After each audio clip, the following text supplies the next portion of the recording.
dài dễ tổ anga thì xin xóa cái miền căng tu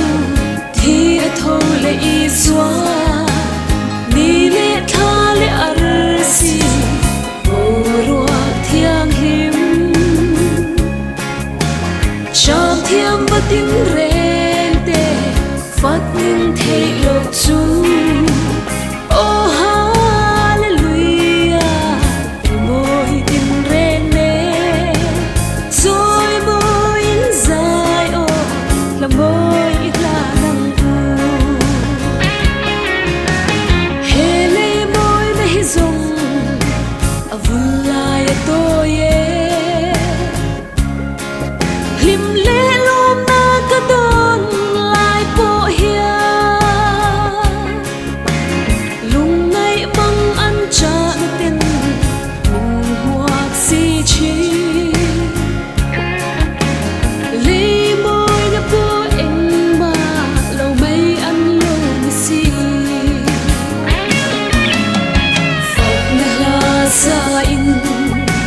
dài dễ tổ anga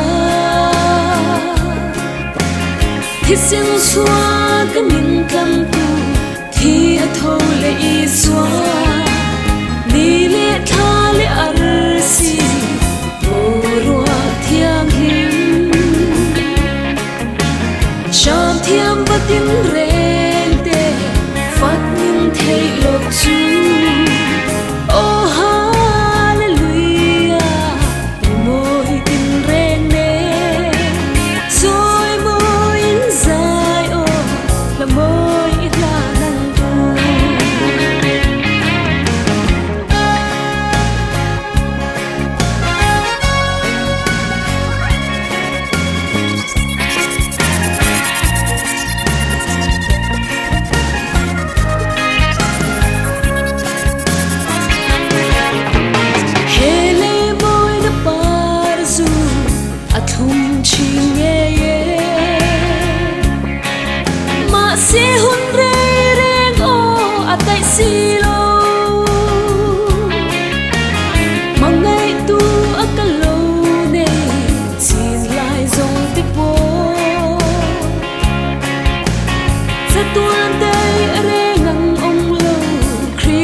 dài dễ tổ anga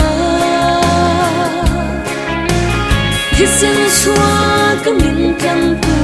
thì thôi lệ y xóa ni lệ tha lệ arsi oro thiang him cham thiam ba tin ren te phát ninh thấy lộc chu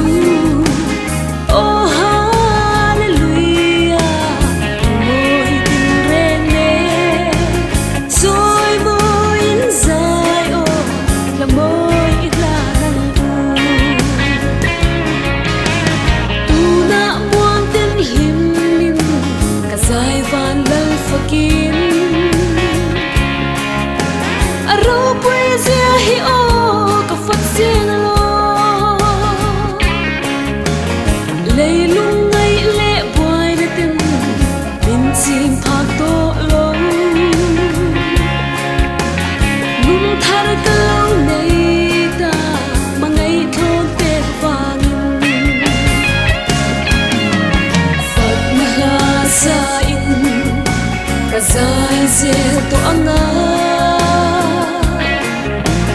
thì xin xóa cái miền căng tu thì thôi lệ y xóa ni lệ tha lệ arsi oro thiang him cham thiam ba tin ren te phát ninh thấy lộc chu